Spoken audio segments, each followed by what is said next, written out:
Hello guys, welcome back to the channel. In this tutorial, I'm going to show you how to apply same transition for all clips in CapCut PC. Alright, let's get into it. Here I have opened my CapCut application on my PC, and the first thing we can do is we can drag the photos or video that we want to edit. And for example, I'm going to edit all of this photo. So just drag the photos right here on our CapCut project. And if you want to apply same transition, we can click on transition option right here.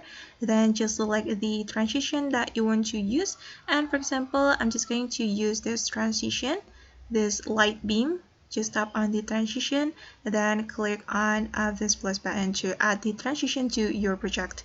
And we can set the duration of the transition right here, guys.